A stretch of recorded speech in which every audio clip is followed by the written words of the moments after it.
ماہ شعبان المعظم کا مقدس مہینہ چل رہا ہے اور اس کا پہلا عشرہ اب اپنے آخری مرحلے میں داخل ہو چکا ہے۔ آج 8 شعبان المعظم ہے جو بدھ کا دن ہے۔ اس کے بعد 9 شعبان جمعرات اور پھر 10 شعبان جمعۃ المبارک آتا ہے۔ اہل علم اور بزرگوں کے بیان کے مطابق جب کبھی ایسا خاص اتفاق نصیب ہو جائے کہ ماہ شعبان کے پہلے عشرے کے آخری 3 دن بدھ، جمعرات اور جمعہ جیسے عظیم دنوں پر آ جائیں تو اس وقت ایک بہت ہی خاص اور اثردار عمل کیا جاتا ہے۔ کہا جاتا ہے کہ ایسا موقع بہت سالوں بعد ملتا ہے اور جو شخص ان 3 دنوں میں یہ عمل پورا کر لے اللہ تعالیٰ اسے پورے ماہ شعبان کی برکتیں عطا فرما دیتا ہے۔ اس کی وجہ یہ ہے کہ بدھ اور جمعرات اور جمعہ تینوں دن اپنی اپنی جگہ بہت اہم مانے گئے ہیں۔ جمعرات رحمتوں کا دن ہے، جمعہ سب سے افضل دن ہے اور بدھ کو بھی بزرگوں نے عمل کے لیے مفید بتایا ہے۔ جب یہ تینوں دن ایک ساتھ جمع ہو جائیں اور وہ بھی شعبان جیسے برکت والے مہینے میں، تو اس وقت کی گئی عبادت بہت زیادہ اثر رکھتی ہے۔ جی ہاں، یہ عمل پورے 3 دن لگاتار کرنا ہے، بدھ کے دن، پھر جمعرات کے دن، پھر جمعۃ المبارک کے دن۔ ہر دن کے عمل کی اپنی الگ تاثیر بتائی گئی ہے۔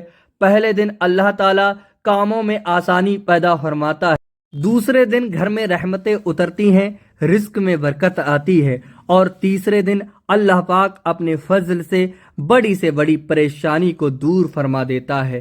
کہا جاتا ہے کہ جب کوئی بندہ اس عمل کی شروعات کرتا ہے تو اس کے گھر میں رحمت کا سلسلہ شروع ہو جاتا ہے اور دل کو سکون ملنے لگتا ہے۔ یہ عمل بہت آسان ہے لیکن اثر میں بہت زیادہ طاقتور ہے۔ اسے کرنے کے لیے کسی مشکل تیاری کی ضرورت نہیں، بس سچا یقین اور دل سے اللہ کی طرف رجوع ہونا چاہیے۔ اس عمل کی شروعات 70 مرتبہ استغفار سے ہوتی ہے۔ استغفار کا مطلب ہے اللہ تعالیٰ سے اپنے گناہوں کی معافی مانگنا۔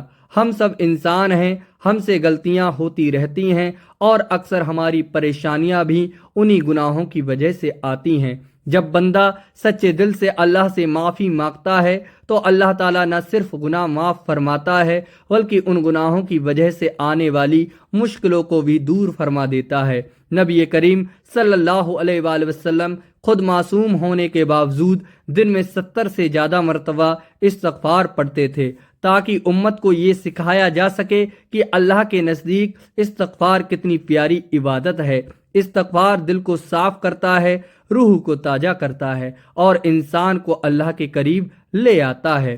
70 مرتبہ استغفر اللہ پڑھنے کے بعد 3 مرتبہ درود شریف پڑھیں جو بھی آپ کو یاد ہو، پھر اپنے دل میں اپنی تمام جائز حاجتوں کی نیت کریں، چاہے اولاد کی خواہش ہو، روزگار کی پریشانی ہو، قرض ہو، صحت کا مسئلہ ہو، شادی میں رکاوٹ ہو یا کوئی اور پریشانی ہو۔ اس کے بعد آخر میں پھر 3 مرتبہ درود شریف پڑھ کر اس حصے کو پورا کریں۔ اس کے بعد آپ کو قرآن پاک کی وہ بہت ہی عظیم سورہ پڑھنی ہے جس کا نام ہے سورہ اخلاص۔ یہ سورت بہت چھوٹی ہے لیکن اس کا درجہ بہت بڑا ہے۔ نبی کریم صلی اللہ علیہ وآلہ وسلم نے فرمایا اس کی تلاوت قرآن کے 1/3 کے حصے کے برابر ہے۔ اس سورہ کو ہر دن 21 مرتبہ بسم اللہ شریف کے ساتھ پڑھنا ہے۔ اس کے بعد سورہ کوثر 21 مرتبہ پڑھنی ہے۔ یہ سورہ بھی بہت طاقتور ہے، اس کے ذریعے دشمنوں کے شر سے حفاظت ہوتی ہے، عزت ملتی ہے، کامیابی نصیب ہوتی ہے اور اللہ کی مدد ایسے راستوں سے آتی ہے جن کا انسان سوچ بھی نہیں سکتا۔ شعبان کے لفظ میں 5 حرف ہوتے ہیں، اسی وجہ سے اس عمل میں 5 چیزیں رکھی گئی ہیں۔ آخر میں 21 مرتبہ یا ربنا پڑھنا ہے۔ یہ اللہ کو پکارنے کا سب سے پیارا طریقہ ہے۔ جب بندہ یا ربنا کہہ کر دعا کرتا ہے تو اس میں عاجزی بھی ہوتی ہے، امید بھی ہوتی ہے، پورا بھروسہ بھی ہوتا ہے۔ اس کے بعد درود شریف پڑھ کر اللہ کے سامنے دل کھول کر دعا کریں۔ جمعہ کا دن دعا کی قبولیت کا دن ہوتا ہے۔ اس دن مانگی گئی دعا کو اللہ تعالیٰ جلدی قبول فرما لیتا ہے۔ آخر میں 21 مرتبہ یا لطیف پڑھنا ہے۔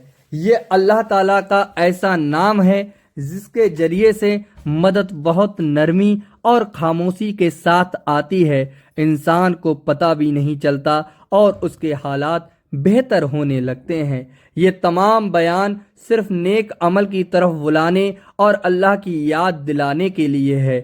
رزق، کامیابی اور حالات کا بہتر ہونا پوری طرح اللہ تبارک و تعالی جل شانہ کی مرضی اور حکمت پر ہے۔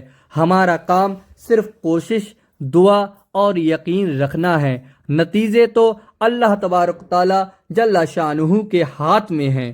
آخر میں آپ سب سے ایک چھوٹی سی گزارش ہے، اگر آپ کو یہ بیان، یہ عمل اور یہ میری پیاری باتیں اچھی لگی ہوں اور آپ کو اس سے کوئی فائدہ محسوس ہو تو مہربانی کر کے میرے چینل کو سبسکرائب کر لیجئے۔ اس سے ہمیں حوصلہ ملتا ہے اور آگے بھی ایسے ہی نیک اور فائدہ مند مضمون آپ تک پہنچانے کی توفیق ملتی ہے۔ ویڈیو کو لائک کریں اور اپنے گھر والوں، دوستوں اور عزیزوں کے ساتھ شیئر ضرور کر دیں تاکہ زیادہ سے زیادہ لوگ اس خیر میں شامل ہو سکیں۔ اور میری آپ سب سے ایک خاص درخواست ہے کہ مجھے اپنی دعاؤں میں ضرور یاد رکھیں۔ اللہ تعالیٰ مجھے اور آپ کو نیک عمل کرنے کی توفیق عطا فرمائے، ہماری چھوٹی بڑی غلطیوں کو معاف فرمائے، ہماری دعاؤں کو قبول فرمائے اور ہمارے گھر میں سکون، برکت اور رحمت نازل فرمائے۔ آمین یا رب العالمین۔